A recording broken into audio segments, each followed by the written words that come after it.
കണ്ണൂർ പയ്യന്നൂർ മുൻസിഫ് കോർട്ടിലെ junior superintendent രാഷ്ട്രീയ വിദ്വേഷ പ്രസംഗം നടത്തിയെന്ന് പരാതി. ജൂനിയർ സൂപ്രണ്ട് നാരായണൻ മണിയേരിയാണ് നിലവിൽ രാഷ്ട്രീയ പ്രസംഗം നടത്തിയത്. പാർലമെന്റ് ഉദ്ഘാടനത്തിൽ രാഷ്ട്രപതി ദ്രൗപദി മുർമുവിനെ ക്ഷണിച്ചില്ല എന്നായിരുന്നു പരാമർശം.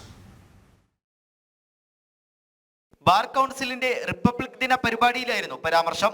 ദളിതനായിരുന്ന അംബേദ്കർ എഴുതിയ ഭരണഘടന ഉള്ള നാട്ടിൽ പാർലമെന്റ് ഉദ്ഘാടനത്തിന് ദളിത് കൂടിയായ ദ്രൗപദി മുർമുവിനെ ക്ഷണിക്കാത്തത് ശരിയായില്ല എന്നായിരുന്നു പരാമർശം.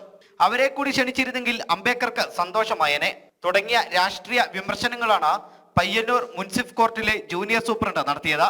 അഭിഭാഷകരടക്കം പരിപാടിയിൽ ഉണ്ടായിരിക്കെയാണ് ഇത്തരത്തിലുള്ള വിവാദ പരാമർശം ഉയർന്നത്.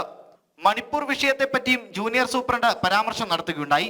മണിപ്പൂർ കത്തി നിൽക്കുകയാണെന്നും പ്രക്ഷോഭത്തിൽ നിരവധി പേരാണ് അനാഥരായതെന്നും അടക്കമുള്ള വിദ്വേഷജനകമായ കാര്യങ്ങളാണ് ഉന്നയിച്ചത്.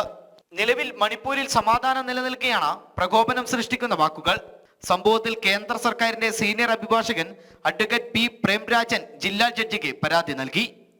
ജനം, കണ്ണൂർ.